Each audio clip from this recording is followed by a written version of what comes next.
여호수아서의 주인공은 여호수아입니다. 여호수아가 어떤 사람이죠? 이스라엘 역사에서 가장 위대한 지도자라면 구약에서 몇 분 있지만 그 가운데 모세를 들 수 있을 것입니다.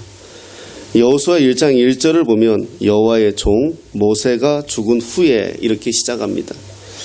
모세가 죽은 후에 하나님은 모세의 종이었죠. 시종이었던 여호수아를 다음 지도자로 선택을 합니다. 하지만 여호수아 입장에서는 쉽지 않았을 것입니다. 모세가 어떤 사람인가요? 하나님과 대면했던 사람이고 홍해를 갈랐던 사람이고 이스라엘 백성들이 배고프다 할 때 만나와 메추라기를 먹였던 사람이고 이스라엘 백성들이 목마르다 외칠 때에 그는 반석에서 물을 내게 했던 사람이 모세였습니다. 이것을 옆에서 다 지켜본 사람이 여호수아이거든요. 그런데 그 모세와 비교해보면 자기는 아무것도 아니거든요. 그런데 이 엄청난 중책을 하나님이 맡기시니까 아마 두려운 마음이 생겼을 것입니다. 또 이스라엘 백성들이 오직 말이 많습니까? 하나님과 대면한 모세에게도 툭하면 밥 달라, 고기 달라, 우리 죽이려고 여기까지 데려왔느냐 이렇게 덤벼들었던 것들을 여지없이 옆에서 보아왔고 모세의 고민, 모세의 고뇌를 보았던 사람이죠. 인간적인 모습으로 보면 여호수아는 감당하지 못할 상황에 놓여 있었죠. 그때 하나님께서 여호수아에게 이렇게 말씀해 주십니다. 이 말씀이 오늘 저와 여러분들에게도 주시는 말씀이 되시기를 축복합니다. 6절 7절 말씀인데 우리 한번 같이 한번 읽어보겠습니다. 6절 7절 시작. 강하고 담대하라. 너는 내가 그들의 조상에게 맹세하여 그들에게 주리라 한 땅을 이 백성에게 차지하게 하리라. 오직 강하고 극히 담대하여 나의 종 모세가 내게 명령한 그 율법을 다 지켜 행하고 우로나 좌로나 치우치지 말라. 그리하면 어디로 가든지 형통하리니. 아멘. 내가 너와 함께 하겠다. 강하고 두려워하지 말아라. 두려워하는 것은 하나님에 대한 신뢰의 부족이다. 자, 이게 내가 너를 떠나지도 않을 것이고 버리지도 않을 것이다. 이게 우리의 믿음이지 않습니까? 하나님이 우리와 함께 하신다는 거, 이 말씀 붙들고 승리하시는 저와 여러분 되시기를 예수님의 이름으로 축복합니다. 내가 너와 함께 하신다. 어떤 방법으로 함께 하시느냐 하는 겁니다. 오늘 말씀의 제목이 동행, 어떻게 할 것인가. 동행 그 두 번째 이유라는 제목인데 지난주에 에녹의 동행을 보았고요. 오늘은 여호수아의 동행을 봅니다. 어떻게 하나님과 동행할 것인가. 자, 오늘 본문에서 뭐라고 말씀하십니까? 율법책을 내 입에서 떠나지 말게 하라. 이거죠. 하나님과 동행의 방법은 하나님의 말씀과 동행이죠. 요한복음 15장 7절을 보면 이렇게 말씀하십니다. 너희가 내 안에 내 말이 너희 안에 거하면 무엇이든지 구하는 대로 하시겠다. 이거는 예수님의 약속입니다. 요한복음 1장 1절을 보면 태초에 말씀이 계시니라 이렇게 말씀합니다. 그리고 그 말씀이 하나님과 함께 계셨다. 예수님은 자신을 말씀으로 설명하십니다. 그러니까 이 하나님의 말씀과 자신을 동일하게 설명해주고 있는 것이지요. 이 말은 우리에게 말씀을 자신과 동일하게 본다는 겁니다. 제가 늘 비유드는 것 중에 하나가 어렸을 때 엄마가 훈아 가서 콩나물 사와. 그러면 나는 어머니의 말에 순종해서 콩나물 사러 가지요. 콩나물 사러 갔다 올 때까지 나를 주장하는 게 뭐죠? 엄마 말이야요. 엄마가 나를 쫓아오는 게 아니라 엄마 말이 내 각인되어서 그 말을 내가 순종하고 있잖아요. 그럼 나하고 동행하고 있는 건 뭐죠? 엄마 말이지만 실제는 엄마예요. 예. 그렇게 하나님의 말씀이지만 하나님의 말씀을 동행하는 순간 하나님과 함께하고 있다는 거죠. 예. 그러니까 하나님과의 동행은 말씀의 동행입니다. 하나님 말씀이 우리 안에 있으면 됩니다. 그래서 우리가 말씀을 듣고 보고 또 말씀을 설명해주는 설교를 듣고 있는 것입니다. 하나님의 말씀이며 이것을 먹는 것이 영의 양식이다. 이렇게 성경은 우리에게 말씀합니다. 그런데 우리가 말씀과 동행하는 것을 방해하는 것들이 있습니다. 리차드 포스터라는 신학자가 이것을 이렇게 세 가지로 설명했는데, 첫째가 시끄럽다. 여기서 시끄럽다는 것은 예배 앞에 나아가는 것을 방해하는 요소들이 시끄러워요. 오늘 우리가 예배 드리러 왔지만 예배 드릴 때까지 사실 시끄러워요. 내 마음을 시끄럽게 하는 게 많아요. 예배 드리기 전에도 잠잠히 오늘 무슨 말씀을 하실까 본문을 읽으면서 기도하면서 이 말씀을 통해서 나에게 어떤 말씀을 하실까 기대하고 거기에 깊이 들어가지 못하게 하는 요소들이 많아요. 또 현대교회가 또 여러 가지의 사역들이 많잖아요. 전 그래서 교회 안에서 밖에 사역하는 것을 사실 그렇게 좋아하지 않아요. 뭐 사역이 사명을 망가뜨릴 때가 너무 많더라고요. 그래서 예배의 시끄러움. 또 두 번째는 리차드 포스터라는 신학자가 바쁨이라고 얘기해서 바빠요. 요즘은 거지도 바쁘잖아요. 바쁜 세상에 살고 있어요. 뭔지 모르게 바빠요. 그래서 정작 중요한 걸 잊을 때가 있어요. 우리가 어디 여행을 가면은요, 여행 가서 즐겁게 놀고 해피하게 행복하게 막 이걸 생각하지 않고 뭐 생각하죠? 여행 가기 전에 바빠요. 분주해요. 이건 집사람하고 나하고 종종 경험하는 건데, 그래서 좋은데 여행 가겠다고 가는 사람들이 가면서 싸워요. 이거 준비 안 했네, 저거 준비, 너는 왜 그 준비 안 했니? 뭐 이러면서 뭐 여행 왜 가는지 모르겠어요. 바빠요. 뭔지 바빠요, 그냥. 우리 마음에 이 바쁜 것이 자꾸 나를 바쁘게 만드니까, 그러니까 내가 뭔가 예배에 집중하게 못 만드는 거예요. 오늘 아침에도 나오실 때 바빴잖아요. 바빠요, 그냥. 그래가지고 예배에 집중하지 못하게 하고, 예배에 은혜 받지 못하게 하고, 바쁜데 누가 한마디 툭 건드린다든가, 누가 또 괜히 한번 하면 또 괜히 또 한마디 하고 오면 내내 예배 시간에 마음이 나를 힘들게 하고요. 바빠요. 그리고 세 번째는 군중이라고 이 사람은 설명했습니다. 군중. 사람들과의 관계에서 하나님이 빠질 때가 있다는 거예요. 요즘같이 대학에서 동아리가 잘 되어 있고 사람들 관계에서 모임이 잘 되어 있는 시대가 없지 않습니까? 군중 속의 고독이라고, 뭔가 사람은 자꾸 사람들에게 의탁하게 만들어요. 사람에게 기대게 만들고요. 그리고 내가 먼저 군중 안에 들어가 있어야 내가 좀 안전한 걸 느껴요. 사람들이 이렇게 뭐 동아리를 많이 가입하고 뭐 이렇게 하는 이유는 뭐죠? 그게 나를 지켜줄 것 같고, 그게 나를 즐겁게 해줄 것 같고, 그런 거란 말이에요. 그런 거에 내 마음이 뺏겨요. 교회 오는 것도 예배가 1순위잖아요. 예배 드리러 왔는데 군중들, 옆에 있는 우리 형제 자매들이 때문에 마음이 뺏길 때도 있어요. 결국은 예배를 그렇게 방해한다는 겁니다. 그래서 예배를 방해한다는 것은 하나님과 동행을 방해하는 거죠. 어느 글에서 봤습니다. 미국에서 방송 설교자요, 대형 교회를 섬기는 목사님이 계시는데 어느 토요일 날 자기 사무실에서 설교 준비를 하고 있었습니다.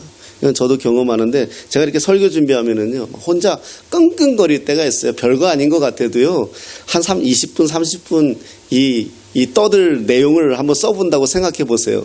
특히 개척교회 목사는 새벽 기도 있죠, 수요 예배 있죠, 다 있잖아, 다 해야 되잖아. 그러니까 사실은 허덕거려요. 사실 허덕거리고, 그래서 늘 이 붙들림 안에서 살려고 애쓰는데, 그럼 이제 저 같은 경우는 수요일 날 정도면 이제 끝나요. 이번 주일에 내가 그 설교를 할 거를. 그래도 이제 토요일 날 점검을 하잖아요. 그러면 설교에 써놓고 내가 은혜 받을 때가 있어요. 그럼 너 참 괜찮다 막 이러면서. 또 근데 안 될 때가 있어. 또 그때 가서 다시 보는 또 말도 안 되는 또 내용이 있는 거예요. 또 이제 머리 아파져요. 그러는데 이분도 혼자서 설교 준비를 하면서 은혜의 시간을 가졌다고 합니다. 그런데 누가 노크를 합니다. 갑자기 화가 났답니다. 분명하게 내가 설교 준비할 때는 방해하지 말아라. 분명하게 직원들한테 얘기해 놨는데 토요일 날 노크를 하니까 목사님이 순간적으로 화가 났답니다. 그래서 제 아내도 제가 이렇게 여기 들어와 있으면 그냥 내비둬요. 묻지도 않아요. 따지지도 않아요. 그런 건데, 그래서 이 목사님이 화가 나가지고 문 앞에 나가서 서 있었더니 웬 노인이 서 있더랍니다. 그래서 노인에게 무슨 일이 있냐 물어보니까 그 노인이 배가 고파서 왔다라고 말을 하더랍니다.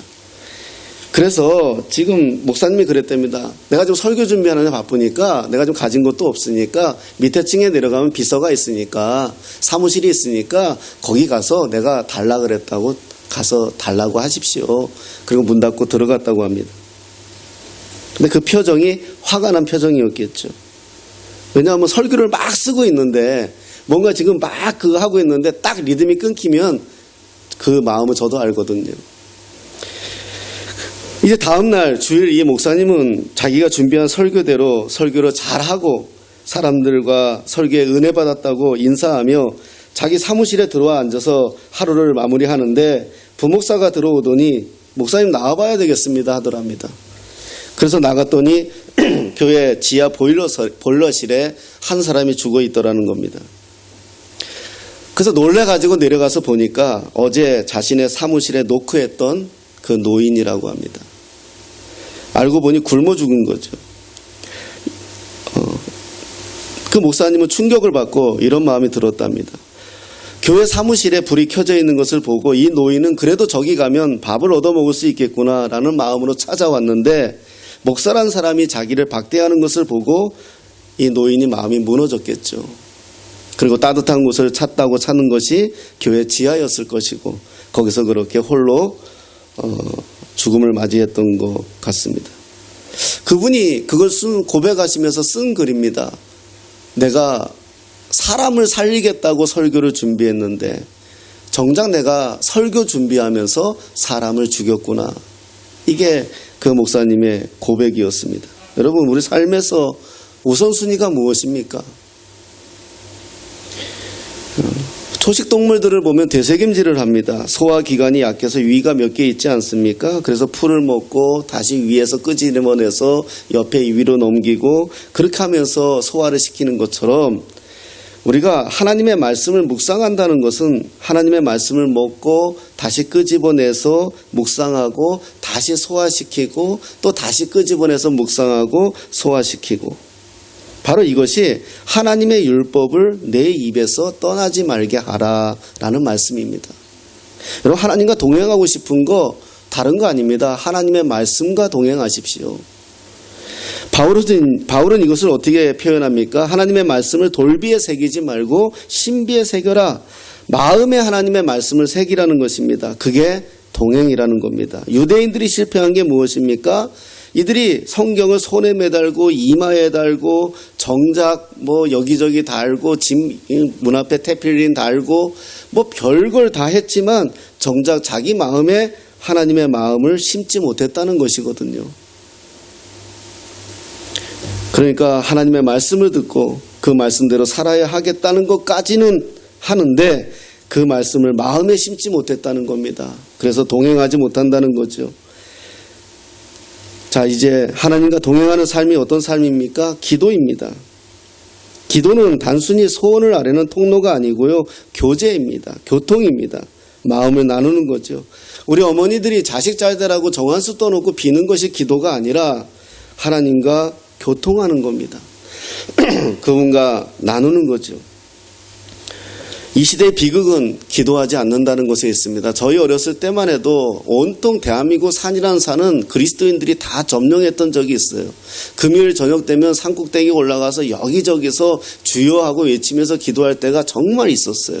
그래서 저도 어렸을 때 전도사 시절에 청년들 데리고 산에 올라가서 금요일이면 산에 올라가가지고 산기도하고 청년들하고 산기도하고 구석구석에 배치시키고 기도 제목 주고 몇 시까지 기도하다가 내려와라 어디서 만나자 해서 기도하고 그래서 새벽에 4시에 내려와가지고 만나가지고 포장마차 가가지고 우동 한 그릇씩 먹고 그땐 토요일도 출근했거든요. 또 청년들 출근시키고 정말 이렇게 신앙생활 했어요. 그때가 교회가 살았죠. 하나님과 동행한다는 건 무엇이겠습니까? 제가 어떤 일이 있었냐 하면은 서울 신림동에서 사역할 때인데요. 새벽기도 끝나고 이제 주차장이 있고 사택이 있는데 새벽기도 끝나고 이제 나오는데 어떤 여자가 옷도 제대로 잘 안 입었는데 막 달려오더니 저를 확 끌어안는 거예요. 나도 30대였는데 그분도 아마 30대나 됐을 것 같은데 많아야 40대인데 뭔 일인가 그랬더니 뭐 옷도 다 뭐 찢어져 있고 신발은 맨발이고, 그래서 나는 속으로 이 사람이 부부싸움에서 남편한테 맞았나 이제 이 생각이 들고, 우리 교인인가, 교회가 좀 컸으니까요, 교인은 아닌 것 같고, 근데 이분이 나를 살려달라 하더라고요. 그래서 내가 무슨 내용인지 말을 해줘야 할 거 아니겠습니까? 그랬더니 같이 가재요, 나보고. 부작정. 그래서 따라갔어요. 뭐 같이 가재는데 가야죠. 그래서 그 새벽에 꼼꼼한 거 이제 풀렸으니까요. 근데 한참 가는 거예요. 엄청. 거기 거리가 한 30분 더 걸리는 거리를 걸어가요. 그래서 새벽에 출근하는 사람들이 우리를 희끗희끗 쳐다보고, 생각해 보세요. 옷도 제대로 이렇게 한 여자가 신발은 맨발이죠. 그 둘이 나오고 걸어가니. 그래가지고 이건 무슨 시츄에이션이지 하면서 이제 갔어요. 근데 놀라지 마십시오. 집 앞에 딱 갔는데 뭐가 있느냐. 무당들 집 있는 거 있잖아요. 이거 이렇게 깃대가 있고 수박이 달려있고 막 이런 거. 집 앞에는 만자가 그려져 있고 불교. 알고 봤더니 무당이라는 거예요. 그럼 지가 진작 무당이라 그러지. 여기까지 끌고 와가지고 무당이라고. 무당이래요.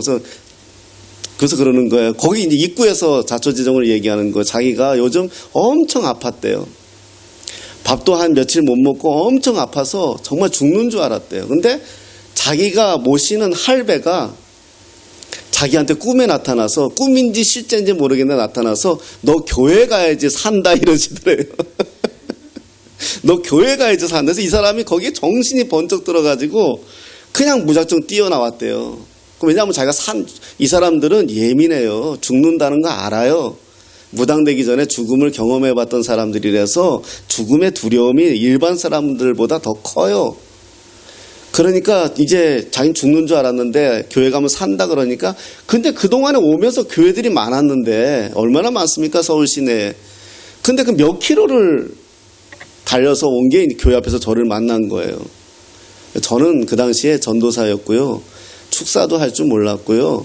저는 아주 보수적인 신학을 했던 사람이고, 지금도 보십시오. 하나님과 동행하는 건 말씀입니다. 저는 이렇게 살아온 사람이에요. 지금도 마찬가지예요. 그랬더니 나보고 그랬다는 거예요. 그래서 좋다. 무슨 마음이 드는지 모르지만 일단 들어가자. 들어갔어요. 그러니까 이렇게 한쪽 방에 상이 있고 할배 서 있고 호랑이 있고 뭐 막 있잖아요. 그래서 잠시 기도를 하는데 제 마음에 담대함이 오길래 제가 그랬죠.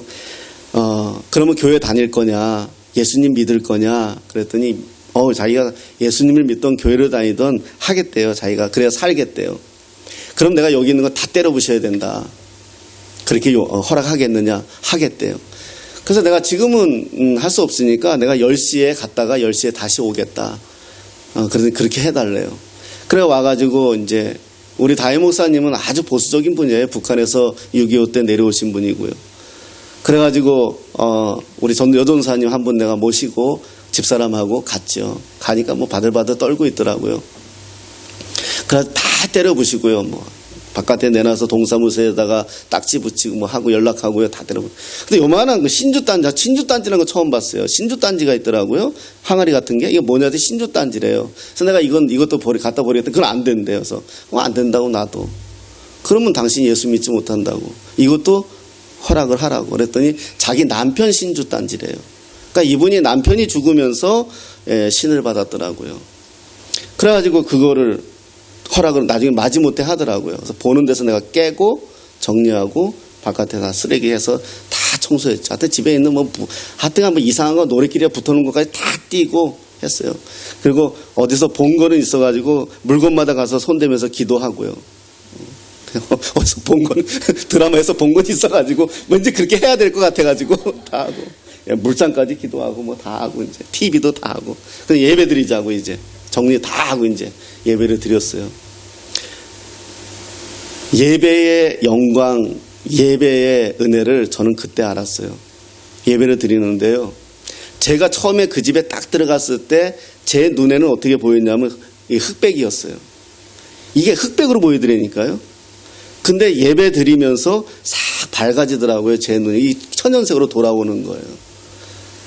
그걸 경험했어요. 그래서 찬양을 부르는데 이제 예배를 드리는 찬양을 부르는데 이분이 나한테 그러는 거예요. 나한테 안기고 싶대요.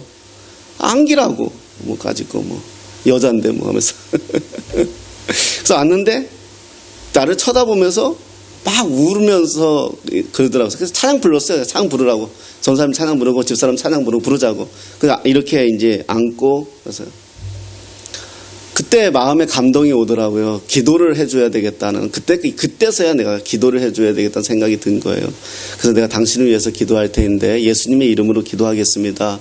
기도 받으시겠습니까? 받겠대요. 그래서 이제 기도를 하는데요. 이게 경운기예요. 저 정말 경험했어요. 몸이 떨리는데요. 이게 그냥 경운기처럼 탕탕탕탕 떨리는 거 있죠? 이렇게 떨려요. 예, 우리 집사람도 보았고요. 같이 있는 전도사님도 놀랬고요. 떨어요. 그러다가 이제 제가 몰랐잖아요. 눈 감고 기도하는데 내 마음속에 뭐가 왔냐면 무서움이 확 들어오더라고요. 두려움이. 그래가지고 제 마음에 어떤 마음이 들었냐면 기도하면서 어떤 마음이 들었냐면 내가 이것을 두려워하면 내가 잡혀먹겠다는 생각이 드는 거예요. 느낌이. 그래가지고 눈을 확 떴어요. 근데 놀라지 마라. 그 여자하고 나 눈이 마주친 거예요. 기도하다가 눈이. 근데 있잖아요. 정말 이건 사실이에요. 눈동자가 시커먼 게요. 커요. 까매요. 그리고 영화에서 본 거 맞아요. 그러더라고요. 그러더니 이렇게 기도하는데 막 토하더라고요. 토하는데 가래 같은 거 시커먼 거 막 나오더라고요. 그러면서 눈동자가 돌아오더라고요. 이렇게 달라지더라고요. 그래서 눈이 성경에서 보암직도 하고 먹음직도 하고 이 보는 거 결국 마리아도 보는 것으로 졌지 않습니까? 요한일서에서도 보는 거 인간이 보는 게 중요한 것 같은데 돌아오더라고요. 그래서 그분이 이제 예배 드렸어요. 한 번 예배 드린 거잖아요. 그리고 이제 교회 나오기로 약속을 하고 교회 나왔어요. 나오고 근데 계속 우리가 자기가 와서 예배를 드려달라 해서 매일 한 2번씩 3번씩 가서 예배를 드려줬어요. 밤에 새벽에도 전화 와서 무섭다 그러면 달려가가지고 무서움을 많이 타더라고요. 가봤더니요. 하나님의 말씀에 동행하는 것이 하나님의 말씀과 하나님하고 자기가 이걸 나한테 묻더라고요. 전사님이 가시면 내가 두렵다는 거예요. 그러면 내가 하나님과 함께하고 있다는 것을 내가 느껴야 되겠는데 자기는 모르겠다는 거예요. 어떻게 하면 좋겠냐고. 나도 모르겠다. 그래서 나도 늘 하나님과 동행하고 그러면 성경 말씀을 읽어라. 하나님의 말씀을 읽으면서 이 말씀 가운데 주님이 말씀하시는 걸 하나님이 말씀하시는 걸 나한테 하시는 말씀으로 믿어라. 이런 얘기를 해줬는데 갔더니 이 사람이 하나님의 말씀을 읽다 옛날 습관이 남아있으니까 성경을 다 찢어가지고 붙여놓은 부적처럼 문 입구에도 붙여놓고 집 입구에도 붙여놓고 대문에도 붙여놓고 성경을 갖다 다 붙여놓은 거예요. 다 붙여놓은 거예요. 이게 이제 자기 옛날 습관이 있는 거죠. 그래서 내가 그 성경을 붙인다고 힘이 있는 게 아니고 그 말씀이 당신의 안에서 말씀이 작용했니 알지만 그래서 그랬어요. 그래서 몇 개월을 그렇게 예배 드렸는데 그분이 교회를 등록하고요. 짧은 시간에 다 할 수 없으니까 등록을 하고 교회 집사가 되고요. 그분이 무당하는 것을 그만두고 학교 앞에서 떡볶이 팔았어요. 근데 이분이 영안이 열려가지고요. 무당은 무당을 알아보더라고요. 이렇게 있다가 무당 지나가면 불러요. 야, 나 누구 제자고 이 사람들은 다 알더라고요. 너 예수 믿어야 살아. 나도 이렇게 막 간증도 하고요. 그러더라고요. 그렇게. 그래서 이분이 나중에 그 고백을 저한테 했어요. 하나님과의 동행 막연했고 목사님 말씀처럼 하나님 말씀을 읽고 그 말씀을 신비에 새기고 그 말씀이 함께하는 것이 동행이다라고 했는데 어느 날 새벽에 자기가 말씀을 읽는데 그 말씀이 이렇게 이분이 간증이에요. 점점 커지더래요. 글자가 점점 자기가 커지면서 그게 확 자기에게 들어오더라는 거예요. 이분은 아마 무당 출신이기 때문에 신비적 체험을 하나님이 시킨 것 같아요. 그래야 믿으니까요. 우리 같은 사람은 그냥 말만 해도 믿거든요. 아멘하고 믿어요. 누가 하나님 말씀해도 다 믿어요, 그냥. 근데 이 사람은 그랬나 봐요. 그러면서 그 말씀이 자기 안에서 막 이렇게 이 꿈틀꿈틀거린다고 표현해야 되나?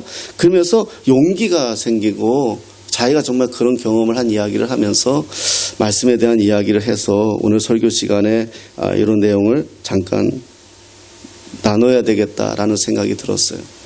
여러분, 무당을 변화시키는 것도 하나님의 말씀입니다. 드라마를 보고 우리가 감동받을 수 있고 눈물 흘릴 수도 있어요. 소설을 보면서 감동받을 수 있고 생각이 바뀔 수도 있어요. 그러나 사람을 변화시키는 것은 하나님의 말씀입니다. 오늘 여호수아가 우리가 생각하는 게 이게 쉽지 않아요. 생각해 보세요. 그 수많은 이스라엘 사람들을 이끌고 가나안 땅까지 가야 되는데 가나안 땅까지 가는데 수많은 대적들이 있어요. 생각해 보세요. 수십만의 사람들이 자기네 나라로 오는데 그걸 어서 오세요 할 민족이 어디 있겠어요. 못 들어오게 하면 전쟁을 치러야 되잖아요. 그런데 그 어려운 일을 여호수아가 해내고 가야 되는데 자기는 모세처럼 능력이 없잖아요. 모세처럼 하나님과 대면한 적도 없잖아요. 그러니까 여호수아가 두려워할 때 하나님이 이 말씀을 해주신 거예요. 강하고 담대하라. 그 말은 이렇게 하신 거예요. 근데 이거 한번 생각해 보세요. 만약에 이 시대 같으면은 내게 만약에 하나님이 어떤 일을 시키실 것 같으면 뭐 해야 되죠? 돈도 줘야 되고요. 사람도 붙여줘야 되고요. 나에게 지혜도 줘야 되잖아요. 여호수아 같으면 이렇게 어려운 시기에 탱크도 한 대 줘야 되고요. 최첨단 무기도 줘야 되고요. 그러면서 하나님이 야 걱정하지 마. 내가 너 다 책임져 줄게. 너 군사도 붙여주고 또 최첨단 무기도 주고 막 이러면서 너 가. 내가 너와 함께 해줄게. 그러면 여호수아가 두렵지 않았겠죠. 근데 오늘 여호수아에게 하나님은 딱 이 말밖에 안 했어요. 오직 강하고 담대하라. 좌우로 치우치지 마라. 어디로 가든지 형통할 것이다. 여호와가 너와 함께 하느니라. 이 말씀만 하신 거예요. 이 말씀만 하셨는데 여호수아는 이 말씀을 믿고 이 말씀을 붙들고 이 말씀대로 살면서 진행하니까 결국 여호수아는 가나안 땅에 이스라엘 백성들과 함께 들어가더라는 거예요. 오늘 하나님은 우리에게 말씀만 하세요. 왜냐하면 그게 다이기 때문에 그래요. 우리 부모님들이 자녀들에게 그러잖아요. 내가 가진 건 없지만 내가 너한테 다 해줄게. 너 마음대로 한번 해봐 라고 말할 때가 있을 거예요. 그러면 그 즉시 말할 때는 아무것도 준 게 없어요. 그냥 약속만 했잖아요. 너 다 해봐. 내가 너한테 함께 해줄게. 그러면 아들은 그 말씀을 믿고 살면 되는 거예요. 그러면 때와 시마다 아버지가 붙여줄 거예요. 예를 들면 하나님도 마찬가지예요. 오늘 내가 하나님 앞에 받을 수 있는 건 말씀이에요. 하나님 강하고 담대하라. 좌우로 치우치지 말아라. 네가 어디를 가든지 내가 함께 할 것이다. 아브라함에게 뭐라고까지 얘기했죠? 너를 저주하는 자는 내가 저주할 것이고 너를 축복하는 자는 내가 축복할 것이다. 말씀해 주신 거예요. 아브라함 그걸 믿었잖아요. 그러니까 아브라함이 가는 곳마다 대적하는 자들이 넘어지게 되는 거, 무너지게 되는 거거든요. 오늘 우리가 하나님 앞에 말씀을 믿는 거예요. 그 말씀을 신비에 새기는 거예요. 하나님이 나에게 왜 그때 그런 것을 경험하게 하셨을까 할 때 나중에 지나면서 제가 이 목회를 하면서 그걸 좀 눈을 뜨게 된 거예요. 영적인 세계.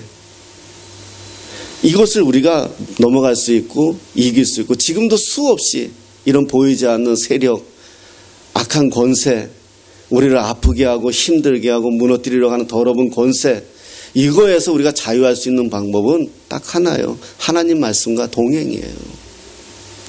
근데 우리가 이것을 너무 소홀히 여겨요. 그 개그맨 누구죠? 난 그 개그맨 뭐 개인적으로는 그렇게 뭐 그런데 조혜련 씨인가요? 그분이 그런 간증이 유튜브에 떠돌더라고요. 자기가 예수를 믿고 교회를 다니고 성경을 보는데 어떻게 성경에 이렇게 위대한 말씀이 기록되어져 있는지 자기는 너무너무 놀랬다는 거예요. 어떻게 그리고 자기가 살면서 무심코 했던 많은 말들이 성경 속에 있었다는 것도 발견하게 되고 그러면서 정말 또 하나 자기가 놀라는 거는 이렇게 좋은 성경을 가지고 있는데 왜 예수 믿는 그리스도인들은 이렇게 성경을 안 읽는 은사가 있는지 모르겠다고. 이렇게 좋은 말씀이 있는데 왜 이거를 안 보는지 모르겠다면서 그 내용을 간증하는데 제가 굉장히 은혜를 받았어요. 사랑하는 여러분, 하나님의 말씀과 동행하는 것. 요한복음 14장 15절에 이런 말씀이 있습니다. 너희가 나를 사랑하면 나의 계명을 지키리라. 이렇게 말씀하십니다. 우리 마지막으로 하나만 찾아보고 맞춰보겠습니다. 요한복음 14장입니다. 요한복음 14장 21절입니다.